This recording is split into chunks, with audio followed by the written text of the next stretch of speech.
This question is from CBSE 2025 physics examination. The statement of the problem says a point source of light in air is kept at a distance of 12 centimeter in front of a convex spherical surface of glass of refractive index 1.5 and radius of curvature 30 centimeter. Find the nature and position of the image formed. तो अब इसमें question में एक convex refracting surface दिया है and the object is placed at a distance of 12 centimeter from the surface. This is 12 centimeter, and since this object is placed to the left side, इसलिए object distance को अभी हम लोग -12 लिखेंगे. U is -12 centimeter. और फिर उसके बाद इसमें refractive index, suppose this medium air is named as 1 and this medium glass is named as second.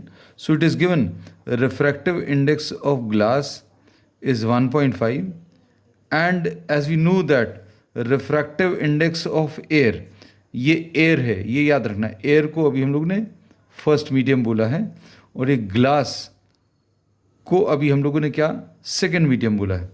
तो refractive index of glass is 1.5 and refractive index of air is 1. फिर इसके बाद और क्या पूछा दिया हुआ है, रेडियस ऑफ कर्वेचर.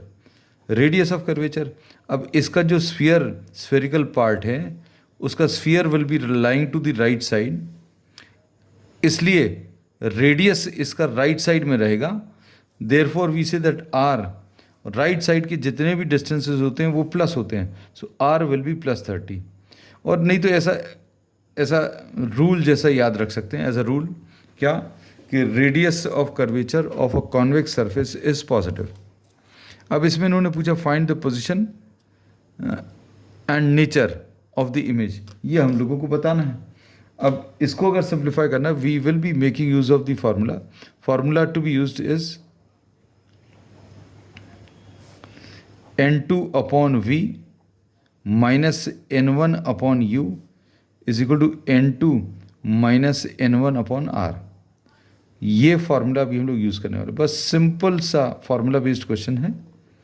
अब n2 की वैल्यू 1.5 है upon v minus n1 is 1 upon u is -12 क्योंकि ये लेफ्ट साइड में object is place to the left side, तो -12 is equal to n2 minus n1 1.5 minus 1 divided by r is 30. तो ये कितना आ जाएगा 1.5 upon v and this is 1/12 is equal to 0.5 divided by 30. 1.5 minus 1 को 0.5 लिख दिया.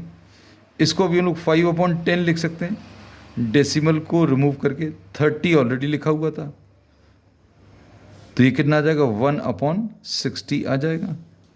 अब इसको फर्दर सिंप्लीफाई करें तो 1.5 upon v will be equal to 1/60. Right side में जाकर ये -1/12, इसको राइट साइड में ले गए, ये यहीं पर लिखा हुआ है.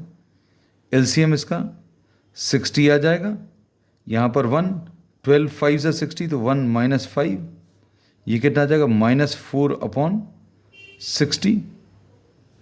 इसको अगर कैंसिल करें 4 1s are 4, 15s are.